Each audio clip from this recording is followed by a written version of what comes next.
We've got a really good rest of show in store for you today. We're going to begin the second hour of the Elias Macko Show with Glenn Castanheira. He's the director of Montreal Centre-Ville. Glenn, welcome back to the program. Good morning. Thanks for having me. And I'd be remiss if I didn't point out you were on parental leave for a bit, right? I was. We're the luckiest guys in the world, aren't we, with kids now? They do humble us and remind us that nothing else matters. Exactly right. So, and it also reminds us, at least it does with me, is like, hey, I want to make sure we're leaving a great place for our children, right? So I'm happy to have you on this morning to talk about a serious subject, and that is the state of downtown Montreal. Now, you recently surveyed Montreal workers on the subject. What, in your words, tell me where the survey nails it.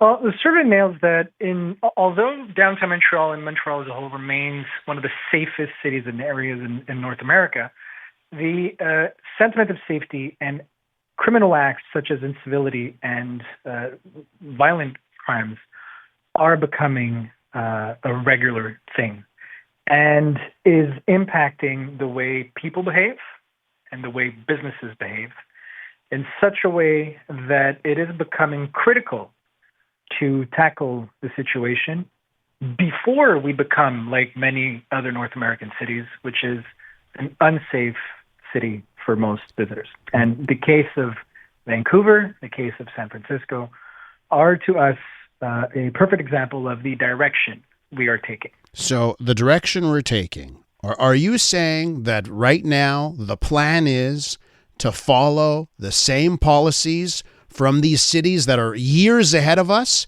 and that we're just, it's a fait accompli if we go along that path? It's what it looks like. Sometimes I wonder if our leaders do speak with their colleagues from other cities. I do. I speak with my colleagues from those cities, and I will tell you what they tell me. Glenn, wake up. You guys are repeating the same mistakes we have. Elias, I wouldn't go as far as saying it's planned, but it is strangely identical. For one example, some of the vocabulary that is used, some of them saying, oh, this is not a public safety issue. It's a perception issue and an issue of comfort and tolerance, and people should be more tolerant. Another one that I find completely unacceptable is certain groups proning of defunding 50% of the budget of the police services, disarming our police, and repeating the same mistake that Vancouver did by testing, making all drugs legal, which, let's remind your listeners, resulted in catastrophic impact, so much so that some of the same groups that prone those policies did a 180 and asked to reinstore police presence. So, Glenn, it's interesting. On this show, I try and hear from various perspectives. Sometimes we hear from those that run safe consumption sites and want supervised injection or supervised inhalation sites. And they tell me the problem is, well, we're not putting in enough money. It's not like these facilities we have, they're only run for 16 hours a day, not 24. That's the problem. They make the case that, no, the problem is we just haven't gone all the way. What do you say to that? Because those are the forces at play here. Yeah. Elias, I just want to, I'm sorry, I'm running my tongue because I want to make sure that we're being respectful here. I'm not a public health expert. I do speak with public health experts that confirm to me that harm reduction policies, some of them, do save lives. Therefore, we should listen to the experts. But I have yet to hear one expert that says that normalizing drug addiction, normalizing drug consumption is a solution.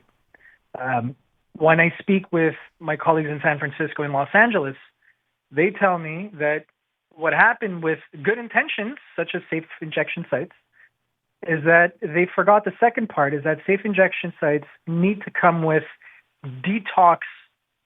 hard detox policies to ensure that these people get off these drugs. Now, for your listeners, these drugs are not drugs that you and I knew when we were up and coming. We're not talking about mushrooms. We're not talking about marijuana, not even cocaine. We're talking about poison that can transform even the most pristine citizen into a virtually irreversible drug addict that thinks of nothing else but his next hit. And the only people that benefit from this, Elias, are drug dealers. Okay? Yeah. Now, if safe injection sites were, working hand in hand with police services to tackle drug dealers, to help these individuals, and by helping sometimes with a lot of insistence to get off these drugs, then maybe we can focus on our most vulnerable, who, and this is a repeated story, especially with our indigenous populations. They come to downtown for services. They get targeted by these bastard animals that prey on them and transform them into drug dealers. They pimp out the women. They exploit the men into becoming themselves drug dealers. And then these people become virtually impossible to help. And nowadays, there are many of our refuges, many of those places have become virtually legal crack houses for the miserable. So when you say legal crack houses, right, that implies that they're just letting anything go in these facilities. And not my words, Elias. You can. I invite all your listeners to maybe go listen to Borough Council of Montreal of July, and listen to what residents of Milton Park are saying that they're seeing. Jeez. That drug dealers openly selling drugs in the refuge as if they were selling candy. I hear, and it's not only downtown. I'm bringing you outside of downtown. You can only imagine what's happening downtown. Yeah, Verdun on Wellington Street, a drug dealer setting up as if he was setting up a pop-up shop with his laptop, his backpack, and distributing drugs as if he was selling candy. It's insane. Now, how have we become to this? And I think the best example, Elias, and you lived in the area, but go read, anybody that doesn't know French, get a translator. Read Maxime Bergeron's piece in La Presse about the daycare, Le Petit Palais. Look at those images.